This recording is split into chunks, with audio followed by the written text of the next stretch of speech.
오늘 저는 누가복음 1장 5절에서 16절까지 말씀을 중심으로 우리에게도 이런 은혜를 주소서라는 제목으로 말씀 나누겠습니다. 같이 제목을 읽어보실까요? 시작.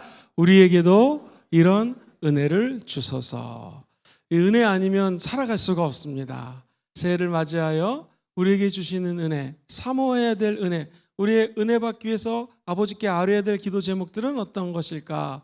오늘 이 말씀을 중심으로 살펴보도록 하겠습니다. 오늘 5절에 보면은 이렇게 나와요. 유대왕 헤롯 때에 아비야 반열에 제사장이 있었는데 그 한 사람입니다. 한번 따라할까요? 한 사람이 하나님의 일을 이룹니다. 시작. 한 사람이 하나님의 일을 이룹니다. 유대왕 헤롯 때에 아비야 반열에 제사장 한 사람이 있었습니다. 이 한 사람의 이름이 바로 사가랴라는 사람이고요. 그의 아내도 아론의 자손인데 이름은 뭐라고 그래요? 엘리사벳입니다. 사가랴와 엘리사벳이 결혼을 해서 가정을 이룬 것을 보게 됩니다. 먼저 하나하나 좀 말씀을 드리도록 하겠습니다. 유대왕 헤롯 왕 때였다. 이 헤롯 왕이었다는 것을 한번 주목해 볼 필요가 있습니다. 로마 황제 이름이 아구스도라는 사람이 있었습니다. 옛날 지금이나 리더십의 황제의 옆에서 막 세상적인 처세술을 잘하면 세상에서 얘기하는 승진을 하고 고관 대작이 됩니다. 이때도 이 아구스도라고 하는 황제 옆에 붙어가지고 환심을 삽니다. 누가? 헤롯 왕이. 그래서 권모술수가 많은 이 헤롯 왕이 많은 사람들을 제끼고 유대의 왕이 됩니다. 기원전 BC 40년에서 AD 4세기까지 집권했습니다. 엄청나게 오래 집권한 사람이에요. 약 44년 집권했습니다. 그리고 유대인의 환심을 많이 산 사람이 헤롯 왕입니다. 그러나 아무리 좋은 일을 많이 했다 할지라도 이 사람은 폭군입니다. 어느 정도였냐면 44년 자기 정권을 유지하기 위해서 아내를 죽입니다. 아들이 셋이 있었는데 세 아들도 죽입니다. 이 권세 권력 앞에는 가족도 무용지물인 것 같습니다. 큰 원형 경기장을 엄청나게 화려하게 지었다고 역사가들은 이야기를 합니다. 아무리 혁혁한 정치적인 무슨 공로가 있다 할지라도 이 사람은 그냥 폭군입니다. 어느 날 예수님, 만왕의 왕, 만군의 주가 어느 지역에서 태어났다라는 소문을 듣습니다.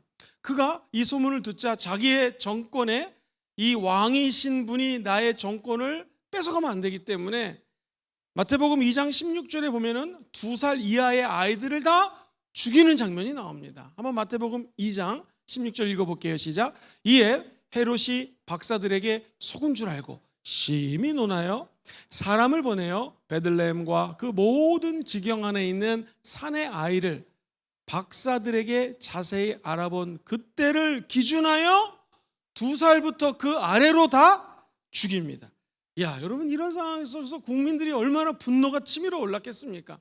우리 금정구에서 2살 이하의 아이를 죽인다? 이거 폭군 중에 폭군이죠. 말도 안 됩니다. 자기 정치의 권력을 끝까지 이루기 위해서 자기가 잘못한 건 생각하지도 않고 죄 없는 사람들을 죽입니다.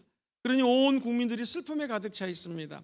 가난합니다. 질병 들렸습니다. 우리 예수님이 태어나셔서 사역하실 때에 마태복음 4장 24절에 보면은 그때 환경을 꼭 이렇게 비유하신 것 같아요. 예수님의 소문이 온 수리아에 퍼졌는데 사람들이 상황 형편 좀 보세요. 첫 번째, 모두 앓는 자, 곧 각종 병에 걸려서 고통당하는 자, 그리고 세 번째, 귀신 들린 자, 간질하는 자, 그리고 중풍병자들을 데리고 오시니 그 제일 밑에 줄 같이 읽어볼까요? 그들을 고치셨다. 지금 이런 상황 속에서 사람들의 마음은 궁핍하기 짝이 없습니다. 슬픔과 분노가 가득 찬 상황입니다. 그런데 하나님은요, 이 상황 속에서 예수님을 보내주십니다. 그리고 오늘 하나님의 사람 한 사람을 택하고요, 그 가정을 택해서 하나님의 일을 이루십니다. 의사 누가는 이 부분에 대해서 어느 성경보다도 아주 자세하게 기술을 하고 있습니다. 하나님은 몇몇 경건한 사람들에게 메시아 예수님이 올 것을 계시해 주셨습니다. 다시 말해서 그들은 은혜를 체험한 사람입니다. 오늘 성경에 등장하는 두 내외도 하나님의 은혜를 체험한 사람입니다. 우리도 사람 환경이 어떻습니다? 정치, 경제, 문화, 사회가 어떻습니다? 이런 거 바라보지 마시고 하나님의 은혜를 입는 사람들 되기를 주의 이름으로 축원드립니다. 사가랴와 엘리사벳 스토리입니다. 두 사람의 가정 이야기이기도 하고 우리 모두에게 주는 기도 제목이기도 합니다. 우리에게 이런 은혜를 주님 주시옵소서. 첫 번째 은혜입니다. 한번 저를 따라해 보시겠습니까? 믿음의 가정을 이루게 하소서. 시작. 믿음의 가정을 이루게 하소서. 오늘 5절을 가만히 읽어보면 유대왕 헤롯 때에 아비야 반열의 제사장 한 명이 있었다. 목사님이 아비야 반열이 도대체 뭐고, 그의 안에 아론도 있었는데, 그의 아내는 아론의 자손인데 이게 무슨 의미입니까? 이 사가랴가 아비야라는 그 반열이 되었다. 오늘은 성경 공부하는 시간이니까 한번 좀 깊숙이 들어가 보겠습니다. 다윗 왕 때 이야기입니다. 제사장을 24반열로 나눴어요.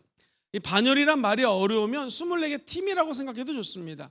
오늘날로 치면 24개 팀을 나누고 모두 24,000명이었습니다. 한 반열, 한 팀은 매 6개월에 한 번씩 성전에 들어갑니다. 일주일 동안 성전에서 마땅히 해야 될 일을 해야 됩니다. 이 전통이 쭉 내려와서 지금 오늘날 2000년 전에 사가랴 시대 때도 이런 전통과 하나님이 해야 될 일을 제사장들에게 시켰습니다.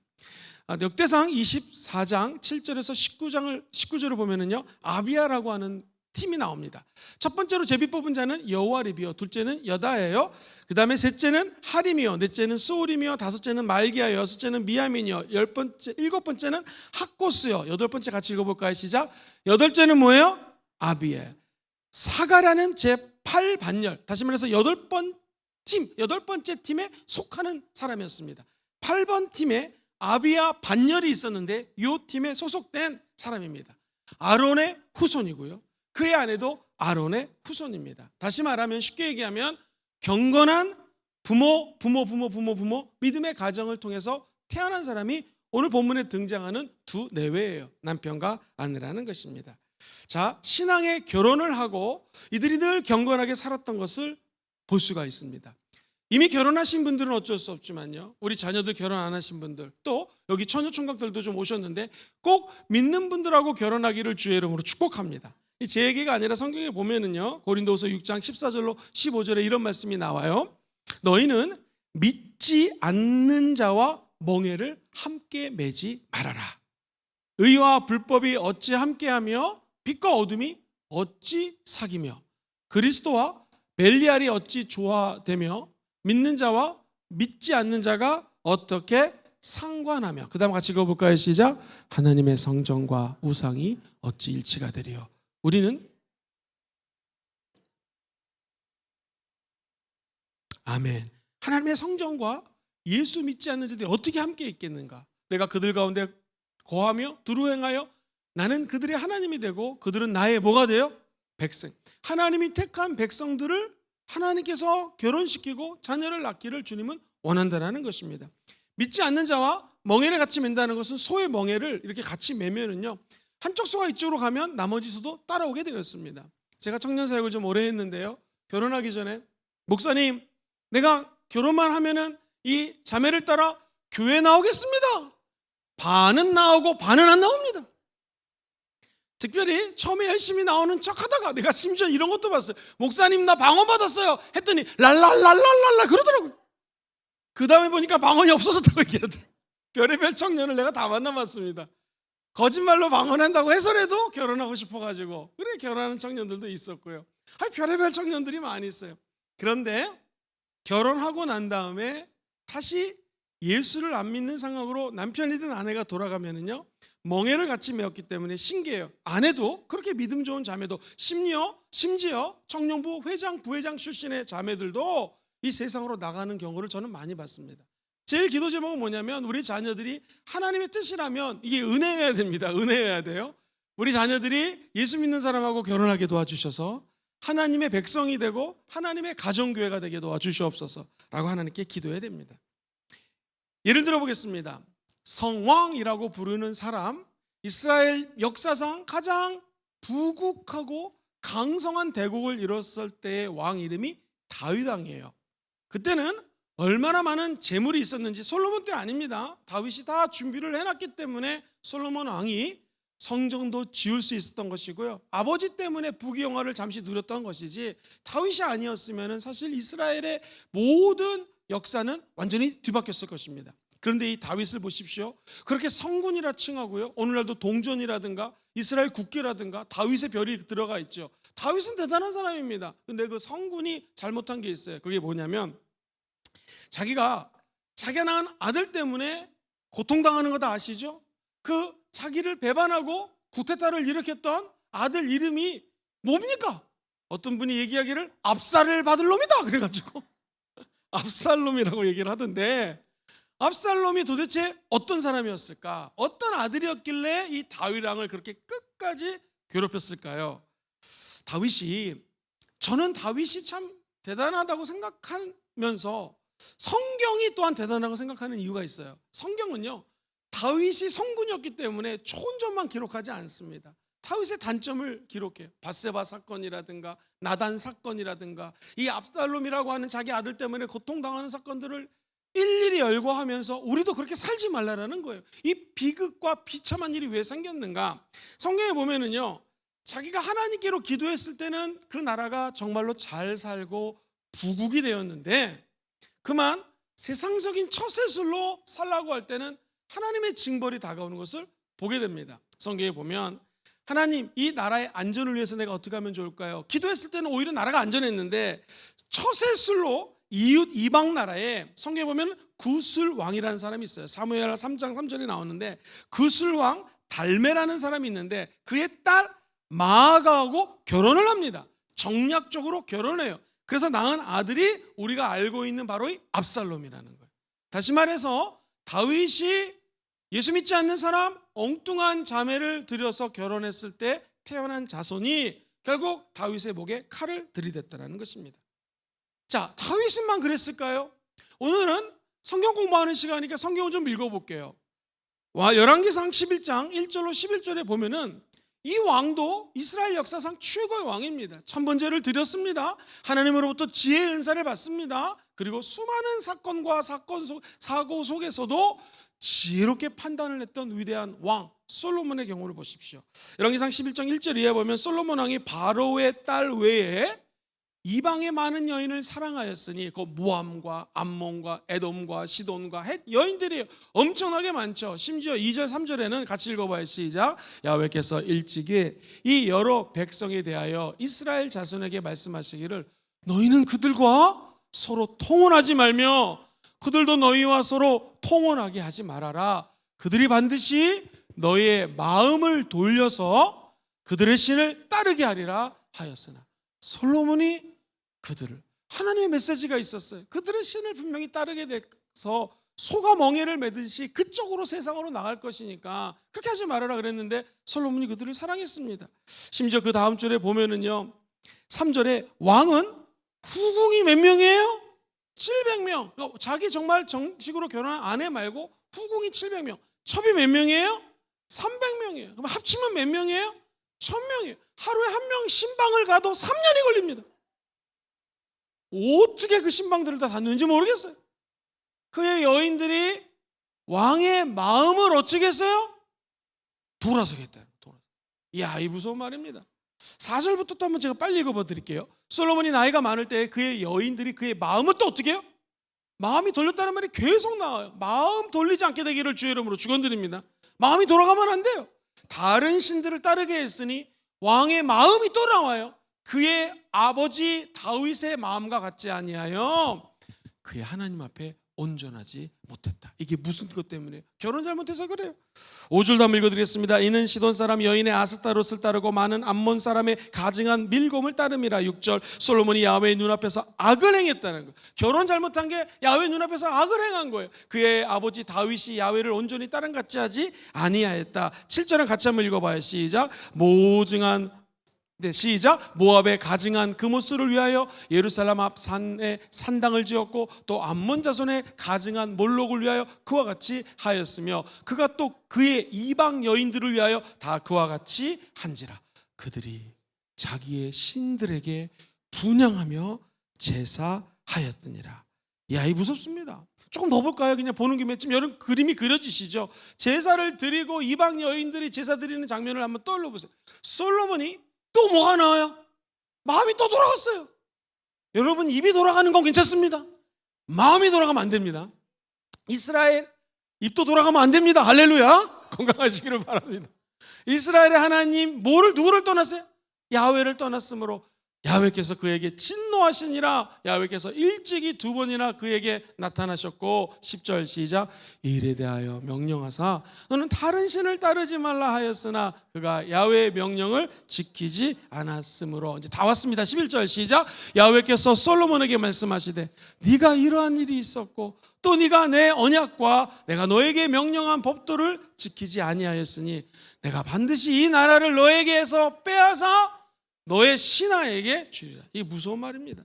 우상을 섬기는 이방 여인들, 다른 나라 공주들 전부 다 데리고 와서 정략적으로 결혼합니다. 물론 고대 근동에도 있었고 우리나라 고려를 만든 사람도 호족들의 아내와 결혼을 해서 자기들의 정치적 세력을 견제했던 것을 볼 수 있습니다. 근데 중요한 건 뭐예요? 이 솔로몬의 마음이 하나님을 떠나서 세상으로 돌아갔다라는 거예요.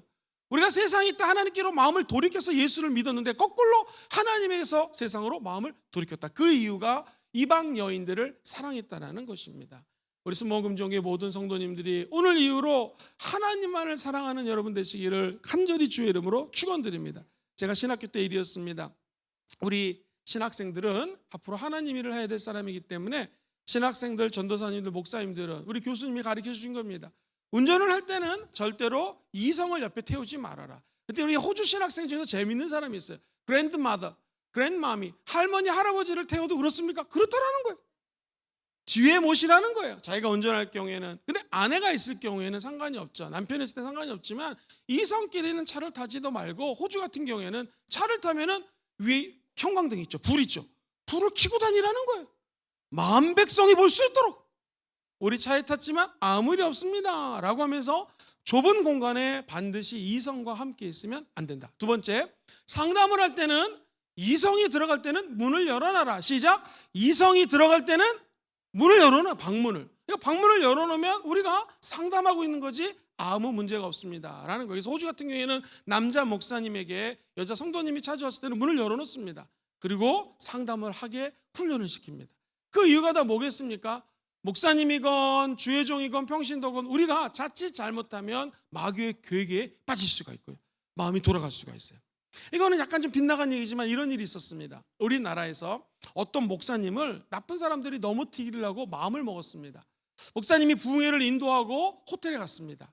호텔에서 주무시려고 이제 딱 준비를 하고 있는데 띵동 띵동 거리는 거예요. 누구세요? 그랬더니 저 오늘 밤에 은혜 받은 집사님이다 하고 여자 집사님이 찾아온 거예요. 그래서 이 목사님이 지금은 안 됩니다. 그랬더니 잠깐 너무 은혜를 받아서 은혜 받는 거 말씀드리려고 합니다. 목사님들이 제일 약한 게 뭐예요? 은혜 받았습니다. 이런데 마음이 약해지죠. 네, 문을 열었는데 이 나쁜 여자 집사님이 목사님을 끌어안았는데 사진을 착각 찍은 거예요.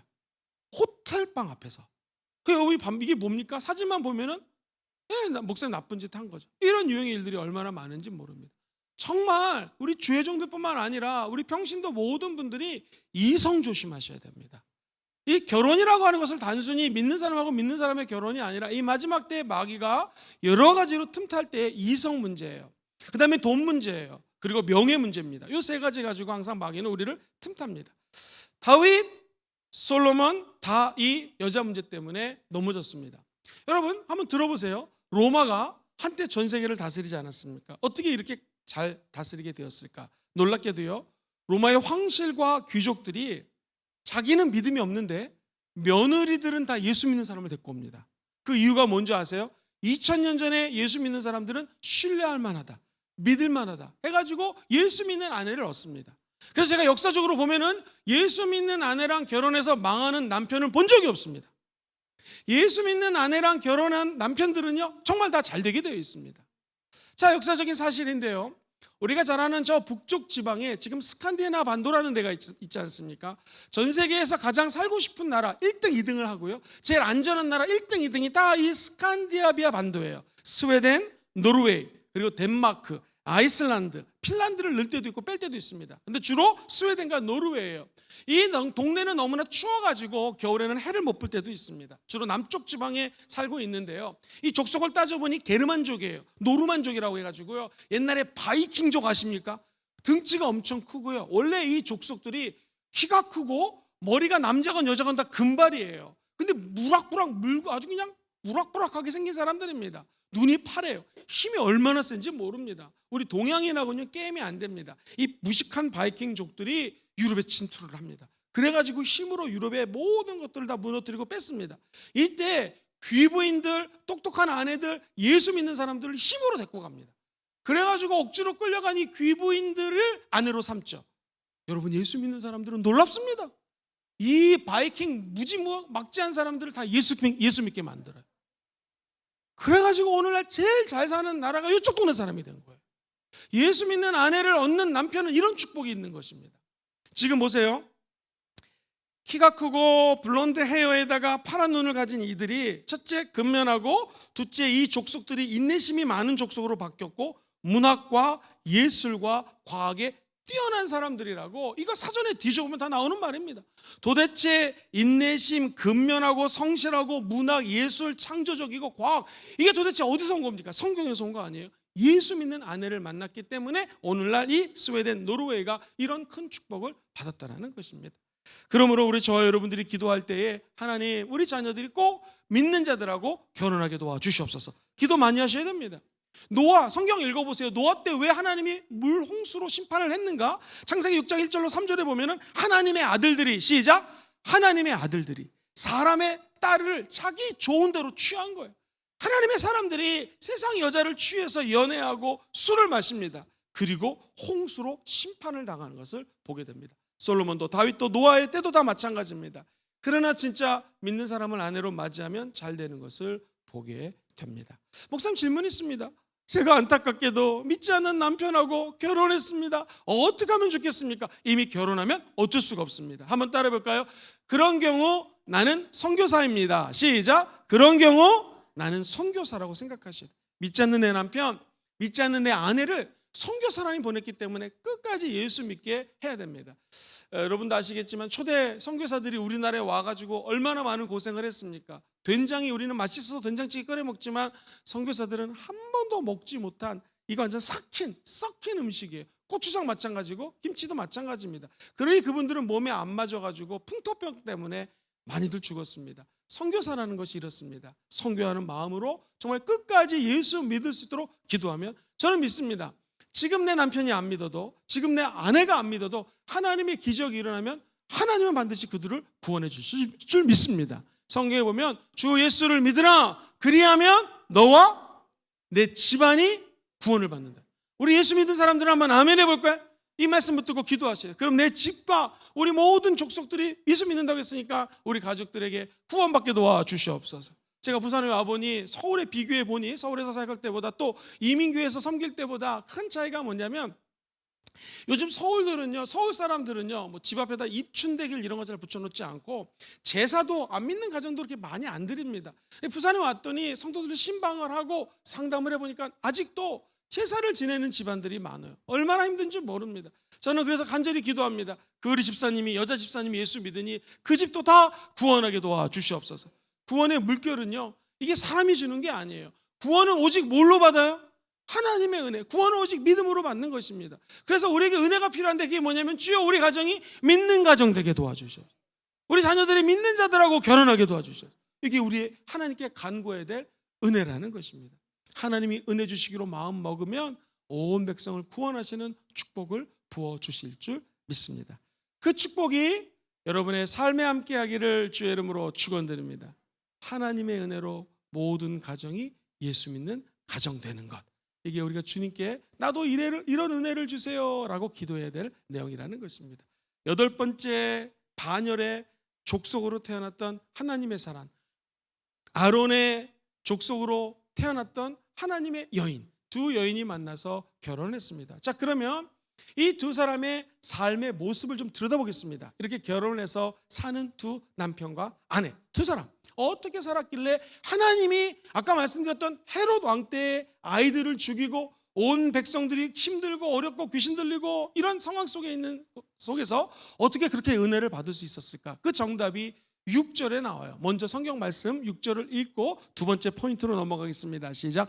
이 두 사람이 하나님 앞에 의인이니 주의 모든 계명과 규례대로, 여기 보시면 이 두 사람이 하나님 앞에 뭐라고요? 의인입니다. 의인은 예수 그리스도의 십자가 때문에 의인이 되는 거예요. 믿으시면 아멘 해볼까요? 다시 말해서 하나님 앞에 의롭게 살게 도와주시옵소서 라고 은혜를 간구하셔야 됩니다. 같이 한번 저를 따라해 보실까요? 하나님 앞에서 의롭게 살게 하소서.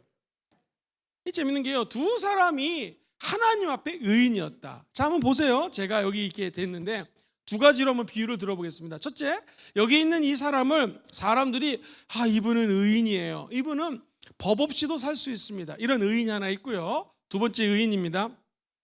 이분은 하나님 앞에 진짜 의인입니다, 이런 의인이 있습니다. 근데 오늘 등장하는 성경의 이 두 내외는 누구 앞에서 의인이라고요? 하나님 앞에서 의인. 오늘 하나님 앞에서 의인 되기 원하시면 아멘 해볼까요?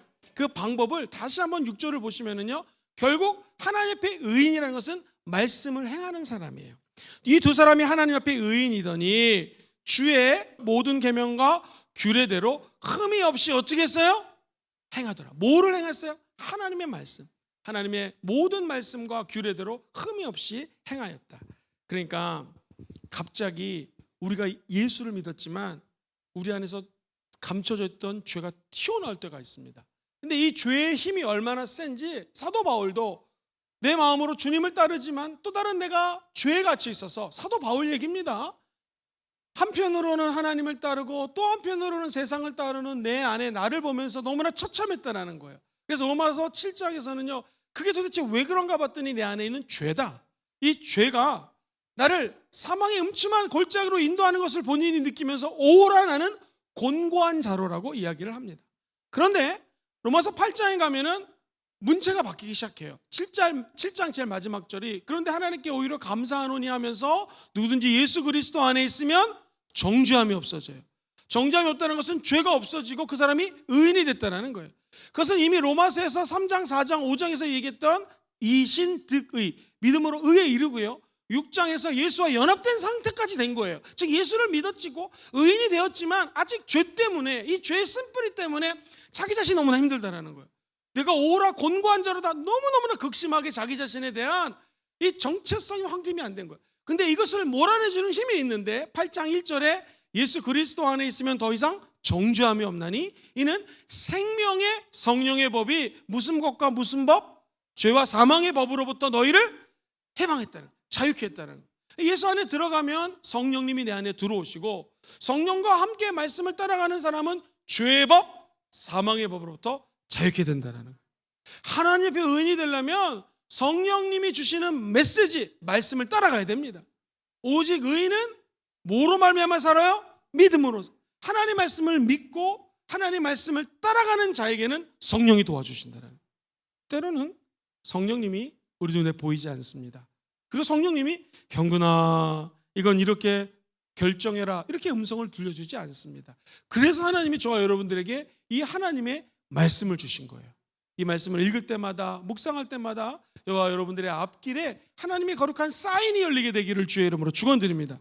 오늘 사가랴 부부가 하나님 앞에 의인된 것은 하나님의 전적인 은혜입니다. 그런데 그 은혜는 무엇을 따라 행할 때 우리도 받을 수 있다고요? 말씀 따라가면 우리도 이 은혜를 받을 수가 있다라는. 심지어 내 믿음의 선배, 목사님 다 따라가지 마시고 저와 여러분들은 끝까지 뭐만 따라가야 돼요? 하나님 말씀만 따라가야 돼요. 말씀이 진리입니다. 말씀이 길입니다. 그래서 말씀 따라가는 자들은 하나님이 다 의인이라 칭하는 거예요. 이 사가랴라고 하는 사람의 직업이 뭐였다고요? 제사장이었잖아요. 근데 당시 고대 근동의 2000년 전에 지금 이 시대의 제사장들은 대부분이 사두개파예요. 사두개파를 쉽게 얘기하면 현실주의자입니다. 그러다 보니까 부활이 없다고 믿어요. 영도 없다고 믿어요. 여러분 예수님 부활한 거 믿으시면 아멘 해볼까요? 성령이 거하시는 거 여러분 믿으시고 성령이 역사하는 거 믿으면 아멘 해볼까요? 그럼 여러분 사두개파는 아닙니다. 사두개파는 부활도 없습니다. 영도 없습니다. 굉장히 현실주의자들입니다. 그래서 경건한 제사장 가운을 딱 입고 길거리에 서가지고 기도를 막 이상한 말로 해대면은 이 사람 경건하다, 진짜 멋있다 하는데 이 사람들은 하나님 보시기에는 의인이 아니라는 거예요. 근데 사가랴 부부는 어떻게 알았는지 하나님 보시기에 의인이었다는 것은 이 사두개파처럼 그걸 믿지 않고 하나님의 말씀만 따라서 믿었기 때문에 오늘 의인이 되었다는 거예요. 나중에 저와 여러분들이 천국 가면 먼 인생 여정을 마치 비디오로 한 편 보는 것처럼 쫙 보게 될 것입니다. 제가 예언하겠습니다. 물론 우리 아직 다 천국 가지 않았지만 천국에서 우리의 삶의 족적을 돌이켜 봤을 때에 가난하지만 하나님 부욕해 하셨고, 힘들었지만 힘을 주셨고, 눈물이 흘렸지만 그 눈물 가운데도 기쁨이 있었던 것은 다 하나님 말씀 따를 때 그 길을 걸었을 것입니다. 앞으로 언제 천국 갈지 모르지만 그 남은 시간까지 우리가 힘든 일도 있고, 물론 물질이 없을 때도 있을 것이고, 때로는 병 때문에 고통당하는 날이 있을 수도 있어요. 그러나 말씀 따라가면 그것은 없는 것 같지만 있는 것 같고, 가난한 자 같지만 부유한 자가 되는 것이고, 아픈 자 같지만 건강한 길을 걸어가는 사람들이 될 거예요. 바울은 이걸 알았기 때문에 이미 삼층천까지 갔다 왔기 때문에 고린도후서 6장 10절에 이렇게 선포합니다. 같이 읽어볼게요. 시작. 근심하는 자 같으나 항상 기뻐하고, 가난한 자 같으나 많은 사람을 부유하고, 아무것도 없는 자 같으나 모진 것을 뭐예요? 가진다. 이런 사가라 부부 같은 마음을 가진 사람이라는 거예요. 사가라 부부에게 하나님의 음성이 들려옵니다. 여러분, 사람들이 몰라줘도 너무 섭섭해하지 마십시오. 내가 정말 좋은 일을 하고 우리 목사님이 나에게 원리더, 리더, 또 기타 소그룹 리더를 맡겼기 때문에 난 열심히 하는데 우리 목사님 나를 몰라줘요. 섭섭해하지 마십시오. 말씀 따라가시면 하나님이 은혜를 베풀어 주시고 의롭다 칭하여 주시고 반드시 하나님의 아름다운 빛의 사람으로 사용하여 주실 것입니다. 고난 중에서도 연약한 중에서도 하나님 말씀만 바라보고 달려가십시오. 그럼 하나님은 저와 여러분들의 길을 비춰주시고 의인의 반열에 올려주실 것입니다. 마지막 세 번째입니다. 우리가 받아야 될 은혜 중에 제일 중요한 은혜입니다. 저를 한번 큰 소리로 따라해 보시죠. 기도의 사람이 되게 하소서. 시작. 기도의 사람이 되게 하소서. 이 땅에 살면서 우리가 받을 은혜는요, 기도하는 마음을 부어달라고 기도하셔야 됩니다. 이 기도가 쉬운 것 같지만 사실 그렇게 쉽지는 않아요. 기도는 습관입니다. 우리 예수님도 습관을 따라 감람산에 가셨고요. 기도는요, 아침에 눈을 뜨면 하나님과 대화하는 거, 이게 기도거든요. 근데 우리 인간이 분주하고요, 할 일이 많으면 기도 시간이 점점 들어갑니다. 제가 솔직하게 고백을 할게요.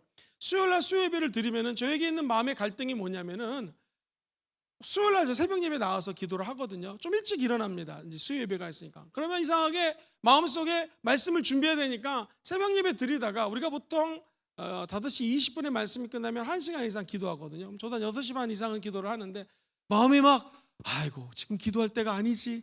올라가서 말씀 준비해야지. 주님도 용서하실 거야. 할렐루야. 이러면서 올라갈까 말까. 심지어 오늘은 또 7층까지 갔다가 그래도 기도 와야지. 그래도 6층으로 내려왔다가. 이 마음이 바쁘면은요, 기도 시간이 자꾸 줄어드는. 이 마귀가 제일 원하는 거거든요. 기도의 사람이 된다라고 하는 것은 정말 말처럼 쉬운 게 아닙니다. 근데 여러분 들어보세요. 이 세상에 어떤 사람들인지 문제가 있다 없다? 모든 사람은 문제가 있습니다. 제가 늘 말씀드렸죠. 유치원 수련회 갔더니 유치원 수련할 때 애가 막 울면서 기도하길래 다 끝나고 물어봤죠. 너 왜 이렇게 힘드는데 뭐가 이렇게 힘들어서 울고 기도했니? 그랬더니 한숨을 쉬면서 원래 인생이 그런 거예요. 이런 식으로 했더라고요. 너무 어린 유치원 아이도 나름대로 힘든 거예요. 그러니 우리 어른들은 얼마나 힘들겠습니까? 자, 이 가정의 문제는 도대체 뭘까? 오늘 본문에 쭉 읽어보면 이 가정은 의인이었고 하나님 보시기에 아름다운 가정이었고 두 내가 믿는 사람이 만나서 결혼했는데 13절에 보면 이 가정에 큰 문제가 있는 것을 알 수가 있어요. 13절 읽어볼게요. 시작. 천사가 그에게 이르되 사가라여 무서워하지 말아라. 너의 뭐가 들렸어요? 간과. 이 기도했던 사람이, 기도하는 사람이라는 거죠. 너의 간과함이 내게 들린지라. 그 다음에 시작. 네 아내 엘리사벳이 너에게 아들을 낳아주리니 그 이름을 요한이라 해라. 이야, 이 두 사람은 기뻐했습니다. 물론 14절은 너도 기뻐하고 즐거워할 거고 많은 사람도 침례 요한이 태어나면 기뻐할 것이다 라고 얘기를 합니다.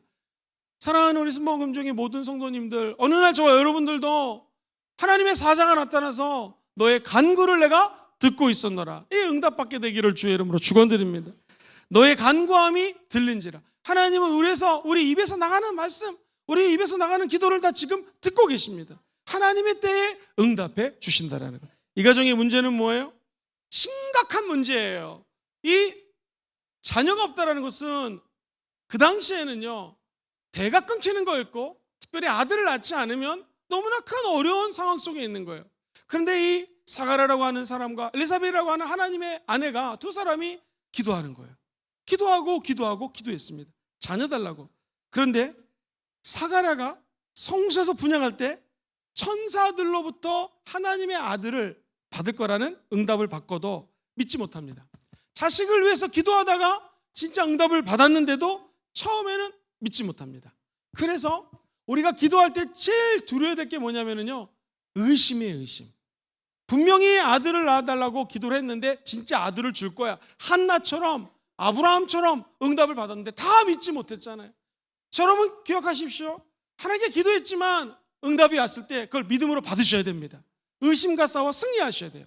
야고보서에 보면은 1장 6절로 7절에 이런 말씀이 나옵니다. 같이 한번 읽어볼게요. 시작. 오직 믿음으로 구하고 조금도 의심하지 말아라. 의심하는 자는 마치 바람에 밀려 요동하는 바닷물결 같으니 이런 사람은 무엇이든지 죽게 얻기를 생각하지 마라. 나 사가랴야, 천사가 말하기를 너 말라기 선지자 예언처럼 메시아 길을 예비하게 될 거고 아들이 태어나서 엄청난 일을 하게 될 것이다. 사가랴도 나중에 침례 요한이 진짜 태어났어요. 자기 아들을 들고 예언하기를 이 아이여 네가 지극히 높은 이의 선지자 일컬음을 밟고 주 앞에 가서 예수 그리스도 메시아의 길을 예비하라 라고 마지막 선지자의 사명을 요 사가랴라고 하는 제사장 아들, 이름이 누구예요? 침례 요한이 감당하게 됩니다. 근데 거기까지 가기에는 수없이 많은 의심들이 자기 마음속에 다가왔다라는 거예요. 여러분 오늘 기도하시다가 응답받을 지어다. 그런데 의심이 항상 다가옵니다. 진짜 나에게 이런 일이 벌어질까? 그동안 아들이 낳을 수가 없었는데 갑자기 낳을 수가 있다고? 이런 의심이 다가와요. 이거는 목사님들도 마찬가지고 전도사님, 무슨 교육자들, 선교사님, 중직 이런 건 상관없습니다. 우리 인간은요, 하나님의 임재 앞에 가면 첫째 죄가 드러나고 둘째 의심이 다가와요. 내가 이렇게 죄인인데 진짜 하나님 나를 만나 주실까? 나 같은 죄인을 축복해 주실까? 재미있는 얘기 드릴게요. 채필근 목사님의 일화인데요, 이분이 만주 일대를 당시 돌아다니면서 교회를 순회했습니다. 부흥회도 하시고 이 교단과 선교부에서 돈을 주면은 만주 지역에 있는 힘든 교회에다가 이 물질을 나눠줬어요. 근데 하루는 교단에서 헌금을 많이 준 거예요. 근데 이분이 돈을 가지고 다음 교회 가서 이제 이 물질을 섬겨야 되는데 가다 보니 오늘날로 치면은 옛날에 주막 같은 데죠. 오늘날 같으면 조그만 숙소에서 잠을 자게 되었습니다. 감사합니다. 기도하고 자는데 손님 지금 너무나 방이 꽉 차가지고 다른 방은 5, 6명이 자니까 죄송합니다만 여기는 한 분만 같이 좀 주무십시오 라고 한 손님을 집어넣습니다. 자, 그 다음부터 이 채필근 목사님 어떤 마음이 들까요? 그렇죠. 이 많은 돈, 이 내 돈이 아니라 하나님 돈이잖아요. 야, 이거 혹시 훔쳐가는 거 아닌가? 막 잠을 못 자는 거예요. 결국에는 못 잤습니다. 저 반대편에서 주무시는 그분도 못 주무셨습니다. 하도 주여 주여 하니까 그 다른 손님이 아침에 밥을 먹는데 혹시 예수 믿으세요? 그렇게 물어봤어요. 사실은 나는 채필근 목사입니다. 그랬더니 그 상대방이 저는 아무교회 장로라고 합니다. 그렇게 하나님이 응답해 주셔가지고 목사님과 장로님이 한 방에 주무시겠어요. 그때는 예수 믿는 사람이 1%, 2%예요. 100명 중에 1명, 2명인데 하나님이 만나게 해주신 거예요. 할렐루야. 그런데 마음에 뭐가 드는 거예요? 의심이 들어가니까 잠을 한숨도 못 주무셨다는 것이 우리나라의 이 역사책에 기록이 되어 있습니다. 여러분 오늘부터 그냥 여러분 재산 가져갈 사람 없으니까 편하게 주무시기를 바랍니다. 기도하면 응답 받습니다. 근데 제일 두려워야 될 것은 우리 마음속에 의심이에요. 심지어 기도했을 때 병이 나았다라고 믿음으로 아멘 하잖아요. 진짜 그 기적이 일어납니다. 여러분 우리 교회에서 어떤 일이 벌어졌냐면요, 한 2주 됐나? 주일 예배 때 제가 심장이 아프신 분이 나왔습니다 라고 얘기를 하는데 우리 교회 한 성도님이 남자분이신데 심장이 안 좋으신 거예요. 갑자기 성령이 밑에서부터 쫙 이렇게 역사를 하시더니 가슴이 뜨거워지더라는 거예요. 그때 이거 하나님 치료하셨구나. 아멘 믿음으로 받은 거예요. 근데 이분이 너무나 믿음이 기가 막힌 게요, 예배 끝나자마자 저 제2 주차장 있잖아요, 거기까지 달려간 거예요. 물론 신호등을 지켰습니다. 제2 주차장에 달려갔는데 숨이 하나도 차지 않더라는 거예요. 이상하다 해서 분명히 이 정도 움직였으면 숨쳐야 되는데 하나님 진짜 심장을 고쳐주셨나 보다 해서요, 저기서 우리 교회 8층 식당까지 또 걸어 올라간 거예요. 그런데 심장이 괜찮더라는 거예요.